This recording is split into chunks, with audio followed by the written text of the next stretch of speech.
And no matter who saved his life, I think we're all happy that Chris is still with us. So thank you, Chris. I know you'd save our lives too, and in a way as poets, we save each other's lives all the time. God bless us for existing on earth. And whenever I get depressed, I just go back to videos where Chris is introducing me, and I play those. I can remember that somebody likes me. Thank you, Chris. Because life is hard and we need that support sometimes. I think a few of us here have been to the reading at Tony's, downtown Portland on West Burnside.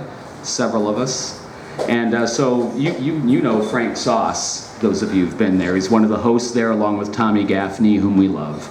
And he was the feature there about a week and a half ago, and he was released a double chapbook under his two personas, Frank Sauce, otherwise known as the Bourbon Machine.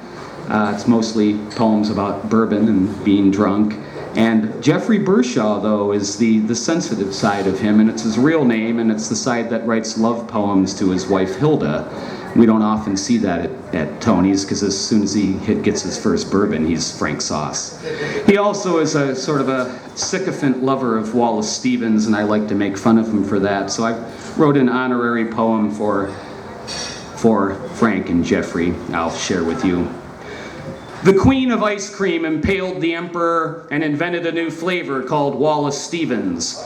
Bland, sucked, nobody bought it. But as luck would have it, the Bourbon Machine wooed her with heckling and his chainsaw charm poetry, which inspired her to make bourbon smoothies, which sold 1 billion. They called it love. They eloped in Powell's small press section, Tom's Blood and Gaffney presiding, and escaped in one of Frank's glass carriages to the Rockwellian snows of Hartford, Connecticut, to work in insurance. Funny what happens during Sunday morning complacencies, the metaphysical blackbird spastic anthropomorphizing notwithstanding. And here's to the 13 ways of looking at a critic.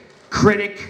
My dead friend Bob said, shine your shoes for the fat lady, perform for the little girl with the deformed nose, share laughter's tears with the dude with 23 minutes to live, be great for everyone, boring, banal, and beautiful, and for poor Jesus and Buddha too, the only ancient kook smart enough to know that the kingdom of God is within you, besides Bershaw, who also knew, until he forgot and became Frank Sauce, whose flowers of cerebral grief will be considered ad nauseum until the constellations rearrange into meaningful patterns of bullshit.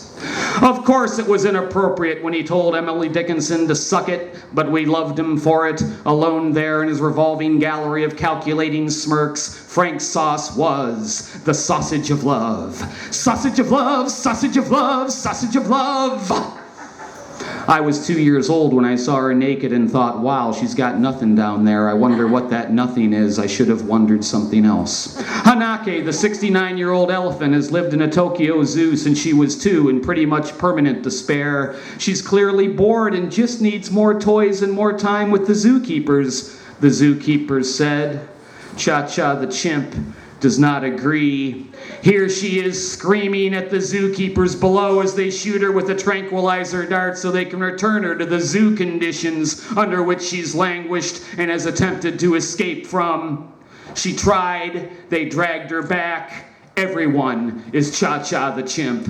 I'm still hoping the framework of the cosmos isn't bent, but I am, so I'm suspicious. As below, so above, my grandma always said, so I just keep getting out of bed and taking showers the best I can and see what happens. Someday, Tom Brady will float to heaven in a slightly deflated Zeppelin. My friend Atlantis decided to sink me, but I gave her permission. This poem does not come from a psychological place of health. It really doesn't. It's more than likely that I'll be losing my marbles early. On page 7, you'll find my death again, and sadly, I'm only capable of giving low-grade spiritual counsel, no better than C- on the best of days. I want to talk to my dead grandpa now, the one who played with me. Maybe I was distracted by my ego. I should have kissed you 10 years ago. All I know is this, the 10-year-old neighbor girl says, the shallowest brook babbles the loudest. You do love me, don't you? You say, or are we just booty call? Nah, baby, we booty call plus. Isn't that nice? Booty call plus.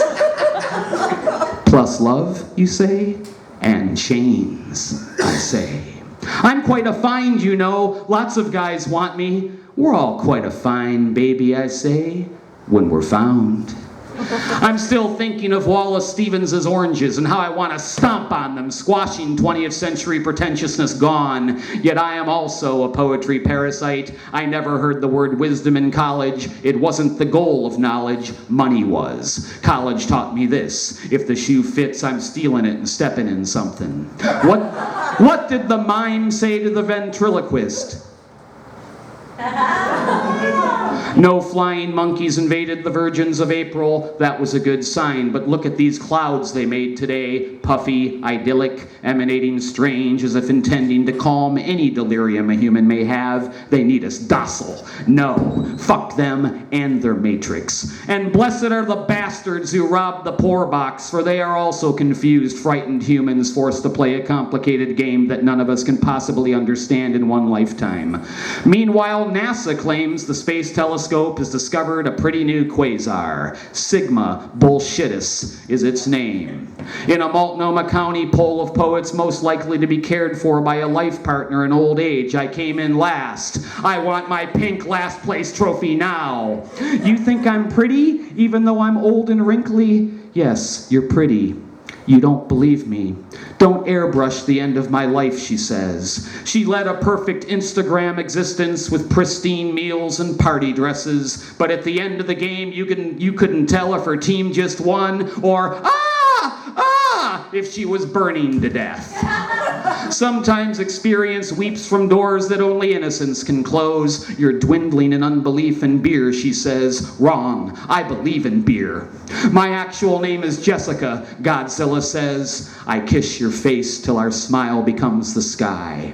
When someone who knows us dies, that part of us uniquely known to them dies too, even if they didn't love what they knew. This is also true. The conceit is that pain and joy meet in a circle and make a deal to love each other in human form so that the cosmos may learn something new. Somewhere there's a woman with an inner thigh tattoo that says, I'm barren, and some guy believed it. I accept now that life was supposed to be amazing and exhausting, that I was supposed to be a saint and a bastard. Learn about Viagra today, the Facebook ad says. Too late, I should have learned about it yesterday. Thanks for hanging in there, I say to my penis in the mirror. When you're either working or writing all the time or trying to please your lover so she doesn't leave you again, it's hard to just relax into a sweet non-consciousness of being. And though it's true that a penny saved is a penny earned, sometimes somebody puts a penny up their ass, and baby, you don't want that. If my mind doesn't make it, please take my childhood trilobite fossil, where God is also love, as a reflection and an emblem of our struggle, that it mattered, even as we splattered into nothing. I've had to be calm in greater storms than this, hammering language into a cosmos of bliss, stanzas that spin upon a cry and a kiss, assist imperiled existence. I found a piece of poetry today hiding in the weeds. Though it glittered, I wouldn't call it pretty. I didn't know what to do with it, so I put it in my mouth and ate it. It was yummy. Finally, the faux indigenous drum circle on Alberta Street was so bad I stepped outside and puked in my hands, then thanked Sauce and Bershaw for at least being fucking real.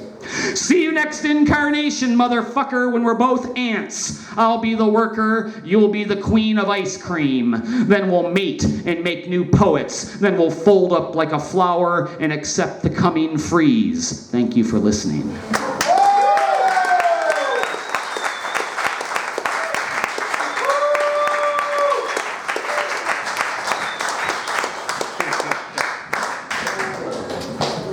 I know Frank and I know Jeffrey, and I was a little confused, but I think that Mike's poem helps me straighten out what was going on there. Very entertaining guy, Frank Sausage. Yes. Welcome. And next we are going to hear from somebody who has really become a regular at Ghost Town. And I know that we already talked about the poems on the buses thing, but one of the things that we're really proud of with round one of the poems on the buses is that in Erin's case, this was her first publication. So we're proud to be the people who published Erin Iwata for the first time. Please say hello to her.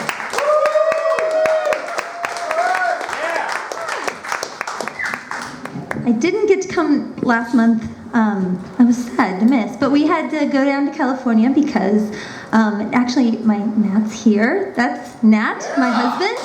He's here. And we actually went down because his grandma passed away, and this poem is about her. It's called Yasko. When you die at 103, almost 104, when you haven't spoken in years, when your sons have moved on to the other world, your daughters adjust their hearing aids, nobody is surprised. There is a suppressed collective sigh among the adults, as if a long-awaited anticipation is now fulfilled. The quiet rush to tidy up your 100 years begins as tubes are tucked away, caregivers thanked and retired, old sheets and tiny clothes stacked for the goodwill. When you die at 103, no one is surprised, except your 8-year-old great-grandson, who feels the ping of your blood tugging in his stomach, the stories of his people drawn on your face, who loved you for being his, who senses with no hesitation the injustice of death at any age, regretting that he will make no more memories in your living room.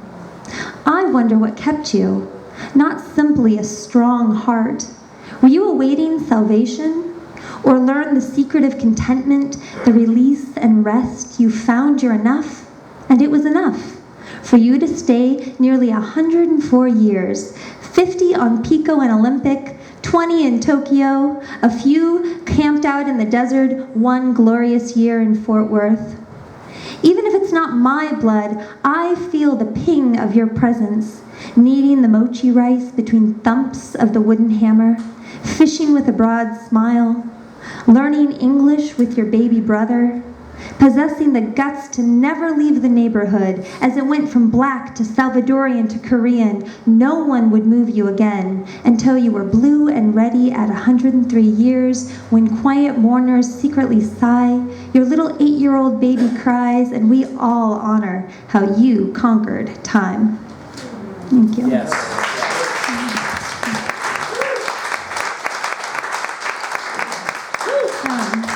This one's called Holy Goat. I nearly missed you in the early morning reverie, in my tin can of a car, struggling with a bird's nest of earphones. But you refused to be lost to me, your horns shrouded in the fog, swaying your neck to the beat of your hooves down the gravel driveway. I realized you were not fenced in, taunting the lazy cows that followed you through barbed wire peepholes. I paused too, gazing through smudged windows. You cocked your head, flashed your tail, moon-slit eyes, feigning stupidity, but you were smart enough to escape, little goat. There I was, still in my tin can car, wrestling with wires, addicted to my coffee, my need for noise, for purpose. I almost missed your regal procession, down the lane, past the darkened house to the orchard grass, your own secret throne room. Thank you. The last one's called Nostalgia, and I wrote it in Christopher's workshop, The Work, which is awesome. Always get great stuff there. So it's called Nostalgia. It's not the nitty-gritty, brownstone cobbled streets of anywhere under street lights, the smoky alley-crossed humanity, or the tidy bungalowed picket fence sort of place, no tree-lined perfection, not a rural sheep-catching fable or a crop-dusted pony riding haven. It was a simple place, where you see the houses but never the neighbors, a place where my father channeled his Swedish grandfather, lean arms turning the soil and pruning us all, the pears and cherries, golden plums and orange pippin, my brother and I rocketing up the pine tree, swaying and screaming in the wind, gliding our fingers through creek grass, grasping at masked frogs. I lamented the closeness of the neighbor's barn light that blighted out the starlight. I complained that none of my friends lived where I could string a tin can telephone between our bedrooms. His eyes swelled in the hay houses that I made for us, his nose always tucked between pages of escape. Mostly, I was home, secretly running barefoot in the pasture, convincing the older boys a girl really could play Smear the Queer, and wondering where my brother would disappear to in that big gray house when the mud was plastered on my cheekbones. Now we see it differently. His husband makes him delicate meals in a childless nest of chrome and glass, elevated far beyond my invitation. I covertly pray for the man with the barn light to lose his job so I can take down that fluorescent curse, finally breathe with the galaxies, learn to prune my own children, not quite to the quick, and maybe string tin cans between my house and the gray one with only the pine trees to divide us. Thank you.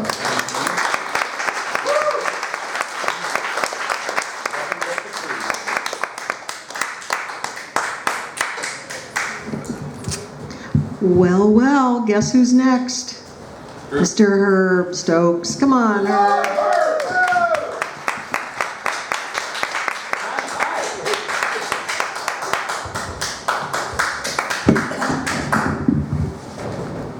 Thank you. I have a bone to pick with the United States government. Oh, no! I can't imagine. And so do you. This was printed in the Columbian newspaper on May 10th in their letter to the editor column. The Panama Papers. Herb Stokes.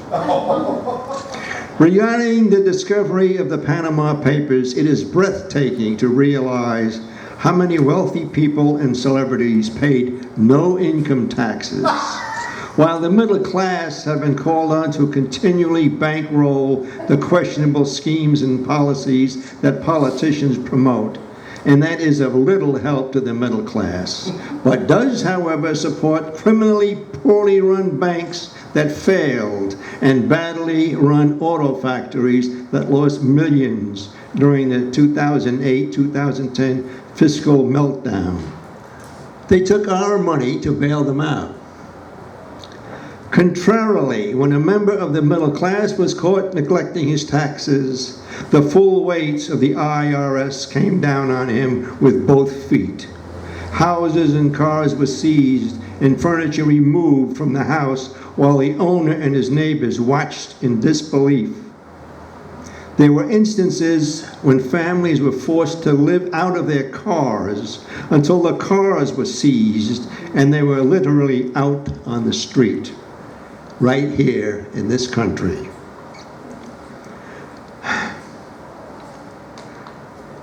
The Gestapo tactics slowed after 2010. The government had received a black eye by their rough treatment of out-of-work homeowners, while no one was held responsible or accountable within the bank and auto business. And the IRS was leashed again to go easier on homeowners after giving a free pass to big business. I am sure there is a whirlwind of activity being created to withhold the names of the people involved, and wonder if we will ever get to know the truth about the latest scandal. This is another reason why we are becoming skeptics of the vaunted American way of life, when we are left holding on to a small empty sack that once contained pride. Thank you.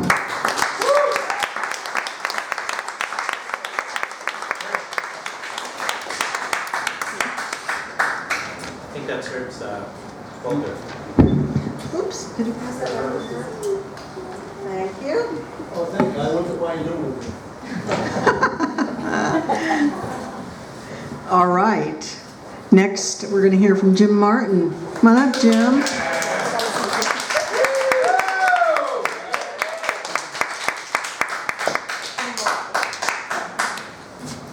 Yeah, interesting. $2.1 trillion of American profits, corporate profits, is in offshore tax shelters. Apple, for you with phones, is the worst. No way. Fox. True. Wow, that's terrible. Yeah. Throw your phone in the street, Ian. Okay. Ran over. But I've always been against injustice, and I stood up in the ready room of an aircraft carrier off the coast of North Vietnam when we made the first raids against the North, and our pilots getting rid of rockets that you can't land with hit farmers on farm roads, a ferry boat, what another guy thought was either a hospital or a school. And I was the only one who stood up and said, we can't do this. It's against the Geneva Conventions and international law. I've always been against injustice. Okay. Did they do it? Did they do what? Well, you said you stood up. Did they still go ahead and do it? Well, they still went ahead and did it. Oh, they did? Yeah, they chastised me and asked me to leave, and I went up on deck. Plane to begin with. Pardon? What were you doing in the plane to begin with justice against the war? I was against the war too. Fuck you, being there bombing people. You had a choice. We all had a choice. Make a choice. Go fuck yourself. We'll talk afterwards. No, we won't. Okay. I have been writing poetry and interspersed with commentary, and I'm beginning to really enjoy it. Do a poem, and then that strikes something in my mind, and I write about it. Brings up another poem, and I find that after a while, I've covered something so that I actually understand it. I'm just going to read 2 poems from a series like that, as if they were one poem. And I'll give it the title of the first poem, Eye of the Storm. Eye of the storm, lofted waters swirl, crash, edge of eye, waves and winds dance their rage, deck angles, twists, groans, heart shudders. Eye of chaos reigns here, far from shore's strength, my hope only the deck and will to live. Mountains and buildings, streets and stars, stable elements, frame my world in their comforting lap. Other parts race and swirl, buffet and blow, whirling in a dissonant, frenetic dance, bursting against the frame, splintering and regrouping in new, unbounded arrangements. And I, caught in the storm, this eye of chaos, have only words, small shapes, who move about in the frenetic dance, know their way, slip through the storms and subterfuges, find their path, hold their place. I, cliff dancer, grasp them with the fingers and toes of my mind, hold, find the gentle currents that flow quietly, deep and strong, and I launch into them, carrying my words, should I lose my way.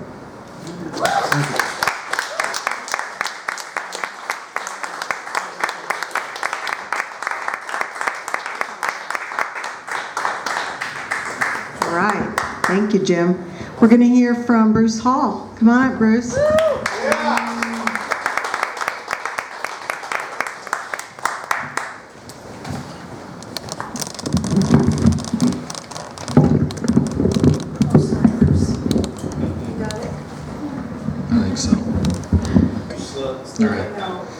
Okay, this is called wanting.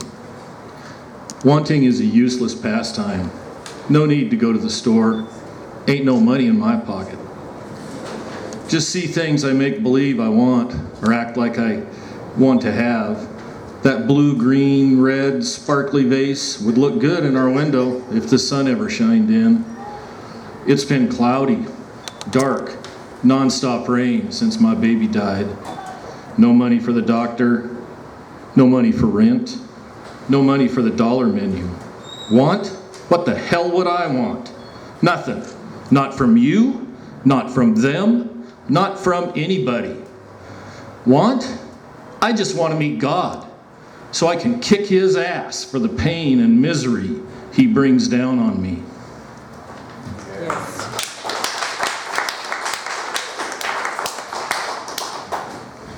And this one I actually wrote at Roxanne's house, valedictorian, because it's graduation season.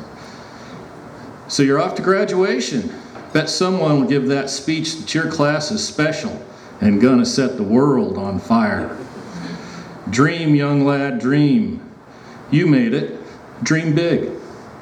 Tomorrow you will wake up in your single-wide trailer with all those other single-wide trailers. Plenty of fuel for you to set fire. Remember that while you're in prison, they'll make more. Someone will make someone a special deal. Push the world you set on fire out of the way. Drag in a different single-wide into the spot. Maybe they'll upgrade to a double-wide. Hard to set the world on fire without any matches, though. What's that? You're looking for a job? Heard your buddy Georgie's old man got him a job at the cabinet factory. Not bad money. McDonald's plus $5 to start. The whole world's the same. You can move up with your family's network ties.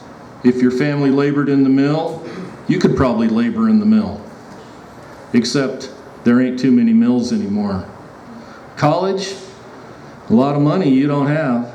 And let's be honest, college is a pointy scissors world, and you're still a rounded point grade school scissors. Military might be an answer. They're always looking for people who can set things on fire. You've never been good with discipline or taking orders, but give it a try. If it doesn't pan out, you can always come back and try crime or welfare, both noble professions here at the bottom of the wagon wheel trailer park. Yeah, nice.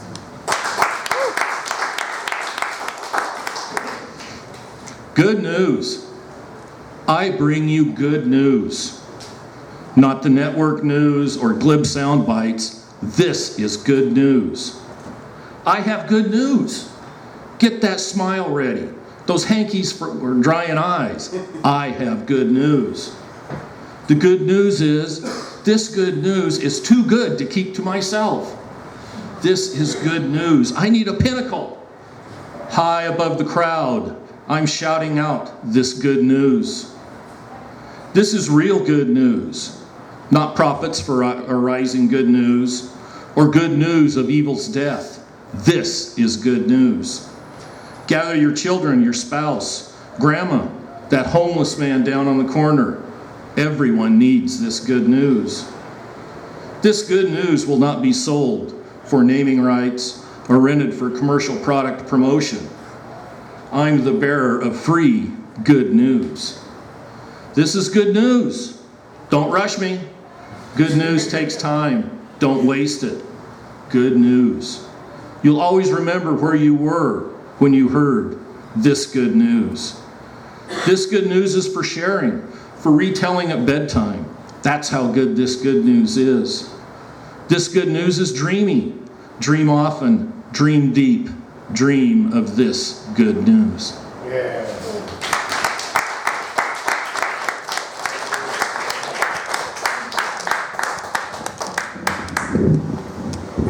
Thank you, Bruce. We're next going to hear from JC. Come on up.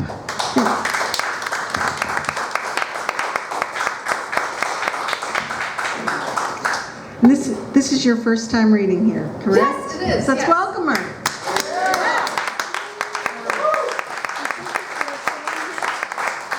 I'll hold Okay, let me go in front of you so I can adjust it. this. Hold it. Let's see. I obviously don't know enough about technology to read this off of my phone, but I know enough to know not to drop this computer. So, Printed. Very. There we go. I think we're good. all right. So, I'm from Wyoming, and first off, I must add that this gallery really reminds me of a place from home, if you will. And my first poem I'd like to read tonight is called Stuck. Yes, it is. stuck. The car was still hotboxed because we were young and we knew this may happen. We always braved the storm. We did not pull over, but were quickly relocated to the side of the road. We put on the emergency flashers, which only turned into a big joke. You played guitar naked in my car. The safety sleeping bag got pretty tight wrapped around both of our bodies for a frozen night on the side of an empty back highway. Phones out of reach of service. Still you touched me until I felt your call for help. We were hungry by morning and had grown cold again, pressed our solid bodies between us and thrust just to warm them up, shimmied out of the heat, embraced for the sting of the ice-cold air. You tried to push the door open. An avalanche of snow had hid you from me. I began to fear we would never make it, even if we dared.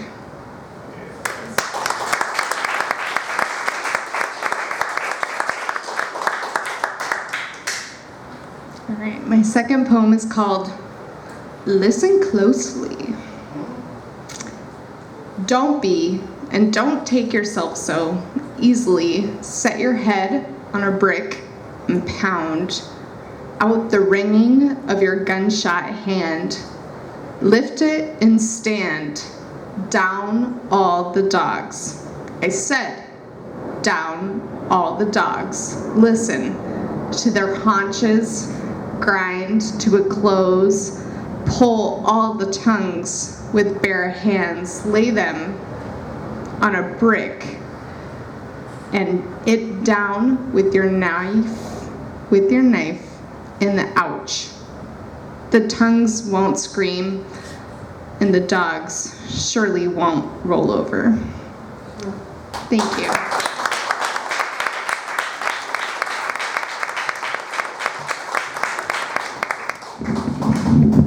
Now please say hello to Bob Sunshine.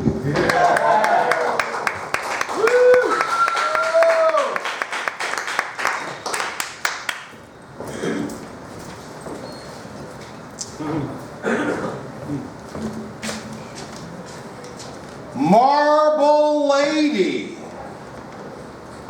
never cries. Every curve engraved with lies.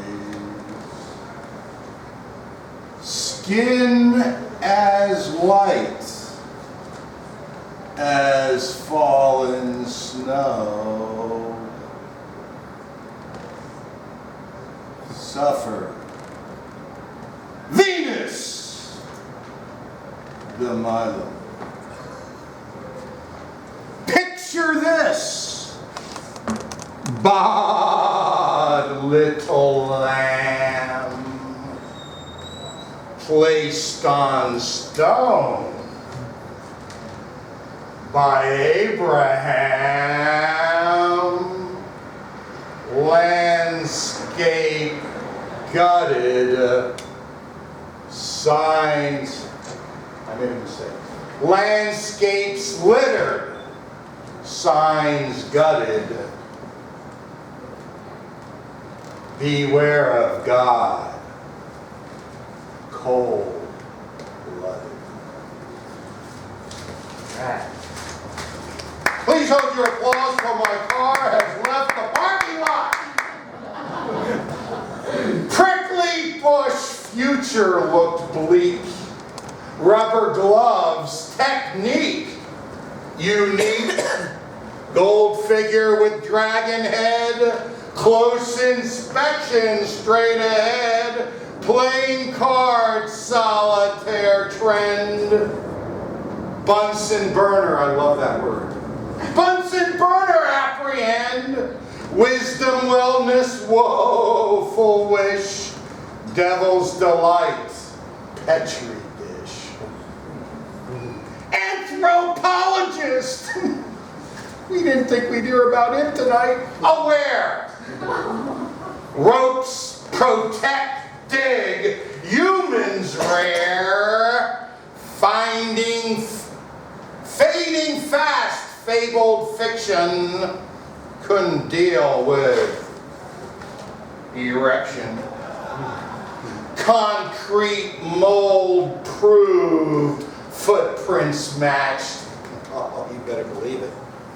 Minutes later, throat latch scratched, nonetheless weighed more than 5. Side by side, we're still alive.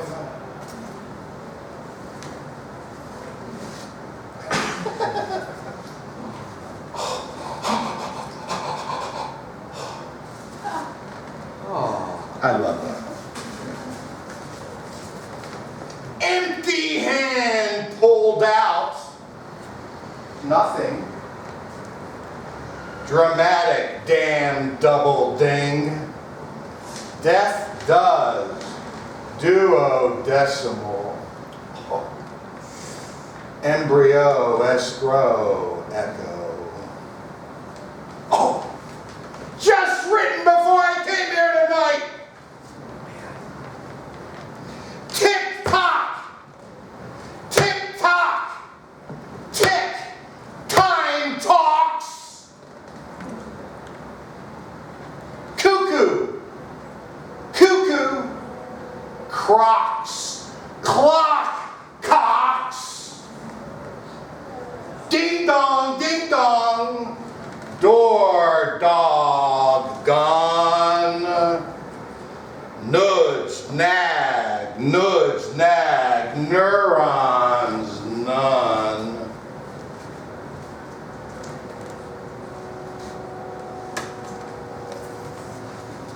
Couple more, and then I'm out of here. Oh yeah, you better believe it. I'm only going to pick the 2 that I like the most. Which one? Oh! Sympathy. I heard this word tonight. Sympathy from therapist. Oh, you better believe it. Rendered rubble, rotten wrist. Needed 2 units of blood.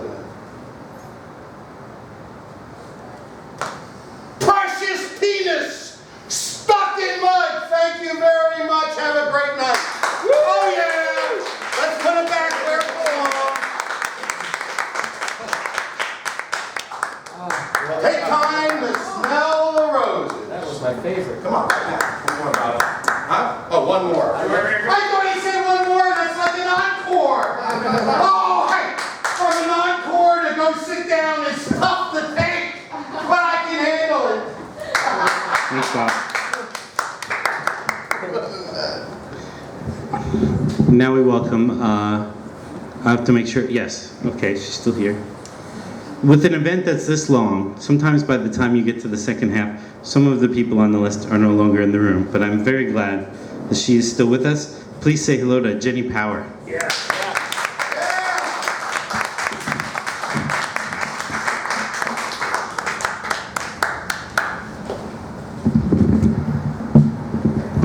Okay. This is a work in progress. It's a little long. I'm sorry. I'm going to try and read it as fast as I can. I had to write this and because it's been on my mind. There's this term that's floating around called ghosting. Have you guys heard of it? No.